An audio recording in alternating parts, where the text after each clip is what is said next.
Saya ucapkan terima kasih kepada Ibu Bapak Guru yang telah menghadiri atau memenuhi penyebaran pemahaman dan pengalaman penerapan budaya positif yang akan dilaksanakan oleh saya, Sri Sugiyati, calon guru penggerak angkatan 6 Kabupaten Tasikmalaya.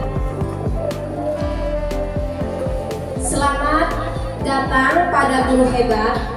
Mari belajar bersama, berkolaborasi, saling mendukung demi terwujudnya disiplin positif di sekolah tercinta ini. Dalam konsep utama pada modul budaya positif ada 7 yang akan dipaparkan dalam modul budaya positif. Yang pertama yaitu perubahan paradigma belajar. Yang kedua yaitu disiplin positif. Yang ketiga kebutuhan dasar manusia. Yang keempat motivasi perilaku manusia. Yang kelima posisi kontrol restitusi. Yang keenam keyakinan kelas. Dan yang ketujuh segitiga restitusi. Pembelajaran dengan paradigma baru. Pembelajaran dengan paradigma baru dirancang berdasarkan prinsip pembelajaran yang terdiferensiasi sehingga setiap siswa belajar sesuai dengan kebutuhan dari tahap perkembangannya untuk mewujudkan profil pelajar Pancasila. Dari itu, disiplin positif merupakan salah satu cara penerapan disiplin yang bertujuan untuk menumbuhkan kesadaran serta memberdayakan dari diri siswa itu sendiri dan untuk melakukan sesuatu tanpa paksaan, ancaman maupun hukuman. Lanjut, pada kebutuhan dasar manusia ada 5 kebutuhan dasar manusia. Yang pertama, bertahan hidup. Yang kedua, kasih sayang dan rasa diterima. Yang ketiga, penguasaan. Yang keempat, kebebasan. Dan yang kelima, kesenangan. Dari kelima kebutuhan dasar manusia itu harus terpenuhi supaya ada keseimbangan dalam kehidupan. Lanjut, motivasi perilaku manusia. Motivasi merupakan dorongan yang timbul pada diri seseorang secara sadar atau tidak sadar untuk melakukan sesuatu tindakan dengan tujuan tertentu. Melakukan sesuatu untuk menghindari ketidaknyamanan dan hukuman. Nah, itu yang dinamakan motivasi ekstrinsik atau motivasi dari luar. Nah, siswa melakukan sesuatu itu karena menghindari ketidaknyamanan dan karena menghindari hukuman. Nah, itu motivasi masih dari luar. Yang kedua, mendapat imbalan atau penghargaan dari orang lain. Itu juga masih motivasi ekstrinsik, motivasinya dari luar. Karena anak-anak itu melakukan sesuatu atau melakukan pekerjaan yang ditugaskan itu karena ada imbalan atau penghargaan dari gurunya. Ya, yang ketiga, menghargai nilai-nilai kebajikan diri sendiri. Nah, itulah yang harus kita terapkan atau anak didik kita terapkan, yaitu motivasi intrinsik, yaitu motivasi dari diri sendiri. Konsep disiplin dengan identitas gagap antara hukuman dan penghargaan. Nah, itu identitas masih konsep disiplin, tetapi identitasnya gagap antara hukuman dan penghargaan. Hukuman yaitu menyakiti, tidak nyaman anak-anak. Jadi murid itu takut berpendapat atau takut karena ada rasa takut melakukan disiplin tersebut. Yang keempat, memaksa. Terus murid menyembunyikan kesalahan. Jadi murid itu tidak berterus terang dari kesalahan dirinya sendiri. Yang kelima, murid menjadi rendah diri. Nah, itu dari hukuman. Sekarang dari penghargaan. Tidak efektif. Terus merusak hubungan, mematikan kreativitas, dan menghukum dengan sistem perankingan. Sistem perankingan itu konsep disiplin tapi dengan identitas gagal. Dan yang terakhir, merampas hak belajar diri siswa. Masih konsep disiplin tapi ini dengan identitas sukses. Antara konsekuensi dan restitusi, yaitu penguatan jangka pendek dalam konsekuensinya. Terus perlu monitoring berkelanjutan, stimulus respon, murid akan menghormati peraturan dengan konsekuensi tersebut. Lalu murid kehilangan waktu untuk merenungi kesalahan. Nah, itu konsekuensi. Sedangkan restitusi, murid akan bertanggung jawab atas perilakunya. Lanjut, fokus pada pemecahan masalah, bukan mencari siapa yang salah. Lanjut, murid menghormati dirinya dan orang lain. Lanjut lagi, teori kontrol dirinya yang memiliki kontrol. Murid bersemangat untuk memperbaiki kesalahan dari identitas sukses tersebut. Lanjut, konsep disiplin pendekatan restitusi. Sebuah cara untuk menanamkan disiplin positif pada murid. Pengertian restitusi adalah proses menciptakan kondisi bagi murid untuk memperbaiki kesalahan mereka, sehingga mereka bisa kembali ke kelompok mereka dengan karakter yang lebih kuat.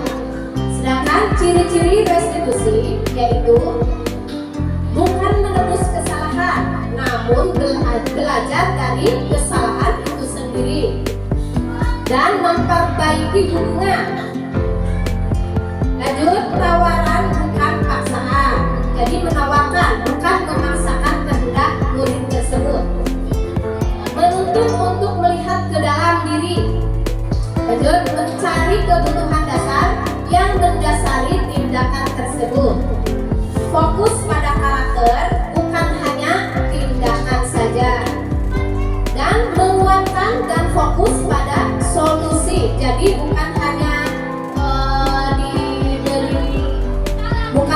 diberi tindakan saja, tapi harus dikasih solusi untuk bagaimana kedepannya kita atau sebagai pendidik bisa meluruskan atau disiplin anak itu dalam pendekatan restitusi. Nah, ini perbedaan. Contoh kasus siswa yang tidak mengerjakan PR antara hukuman, konsekuensi, dan restitusi. Perbedaannya, kalau hukuman, guru menghukum siswa dengan contoh hormat bendera selama 10 menit. Nah, itu sebagai hukuman. Lalu guru marah dan siswa menjadi takut. Nah, itu masih hukuman. Sekarang konsekuensi. Guru memberikan konsekuensi untuk mengerjakan PR pada saat istirahat atau mengerjakan PR sebanyak 3 kali lipat dari yang di-PR-kan atau yang harus dikerjakan. Nah, itu konsekuensi. Terus guru tegas dan siswa menghormati peraturan. Nah, itu masih konsekuensi. Sedangkan sekarang restitusi. Guru menanyakan keyakinan kelas atau dirinya dan membantu siswa dalam menyelesaikan masalah. Berarti guru harus menanyakan masalah apa atau apa yang dihadapi sehingga siswa tersebut tidak mengerjakan PR. Apa yang dikerjakan, apa yang tidak dikerjakan. Nah, guru harus terbuka dan siswa menghormati dirinya dan orang lain. Lanjut, 5 posisi kontrol restitusi. 5 posisi kontrol restitusi ini haruslah masih berkaitan. Yang pertama yaitu penghukum, yang kedua membuat rasa bersalah, dan yang ketiga posisi pemam, yang keempat posisi pemantau, dan yang kelima posisi manajer. Contoh penerapan 5 posisi kontrol. Kasus siswa yang tidak memakai peci pada saat ke sekolah. Nah, kalau sebagai penghukum, contoh, patuhi aturan sekolah, lalu berdiri di depan kelas. Nah, itu sebagai penghukum. Kalau membuat rasa bersalah, berapa kali ibu harus bilang, berapa kali harus dikasih tahu, bu guru kecewa sama kamu. Nah, itu membuat rasa bersalah sehingga anak merasa bersalah dan atas perlakuan tidak memakai peci saat bersekolah. Kalau sebagai teman, ayolah yang tertib, buat bu guru bangga. Kali ini nggak apa-apa, kamu salah. Itu sebagai posisi sebagai posisi teman. Sekarang sebagai pemantau, kamu sudah melanggar, apa peraturan dan konsekuensinya? Itu sebagai pemantau. Kalau sebagai manajer, apakah kamu tahu kesalahan kamu? Kira-kira bagaimana kamu akan memperbaiki kesalahan kamu? Nah, inilah posisi manajer ini harus kita terapkan. Jadi anak itu ditanya apakah kesalahan dia sehingga dia tidak memakai peci, dan kira-kira bagaimana memperbaiki kesalahan dari kesalahan dia yang tidak memakai peci tersebut. Jadi digali terus, lakukan pertanyaan atau gali terus mereka supaya berterus terang apa kendala atau apa yang dihadapi dalam masalah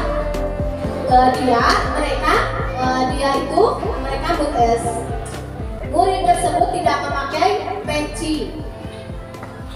Lanjut, keyakinan kelas. Mengapa keyakinan kelas? Tidak peraturan kelas. Sebetulnya sama saja. Namun, seperti contoh, mengapa kita memiliki peraturan tentang menggunakan helm pada saat mengendarai motor?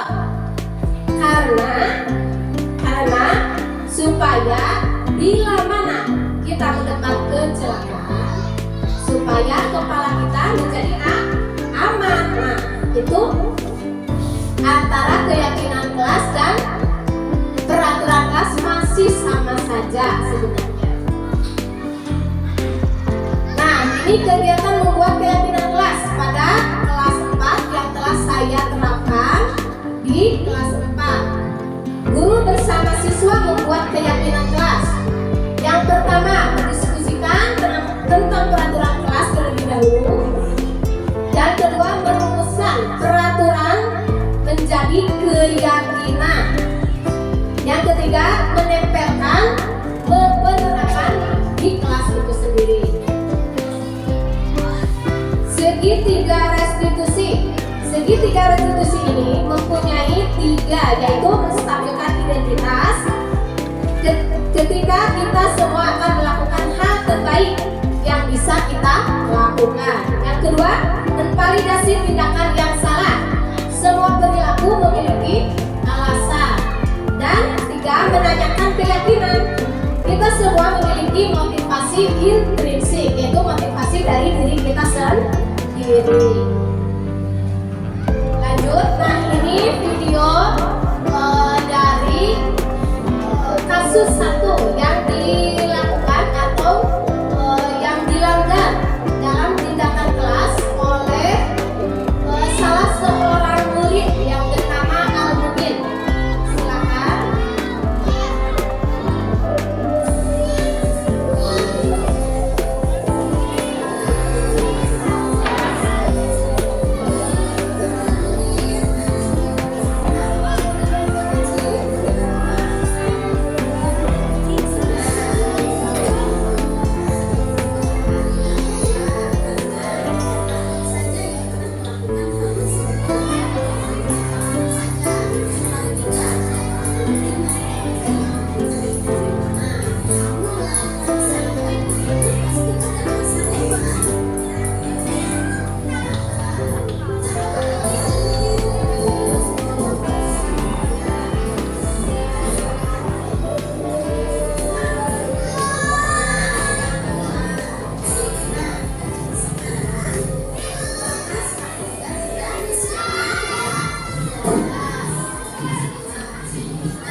yang kedua yaitu ada salah seorang anak yang tidak mengerjakan PR.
Nah, dari kedua kasus tersebut, antara yang pertama yaitu melanggar kedisiplinan, melanggar keyakinan kelas yaitu disiplin, dan yang kedua yaitu melanggar tidak bertanggung jawab. Dalam penerapan disiplin positif, hendaknya guru memilih standar kepribadian, keprofesionalan, dan sosial yang baik, di mana guru mampu merefleksi pada posisi kontrolnya saat ini, bagaimana perjalanan dirinya sebagai posisi among atau posisi manajer yang menuntun murid-murid menjadi insan yang mandiri dan bertanggung jawab. Terima kasih, salam dan bahagia. Terima kasih Bapak dan Ibu guru yang telah menghadiri atau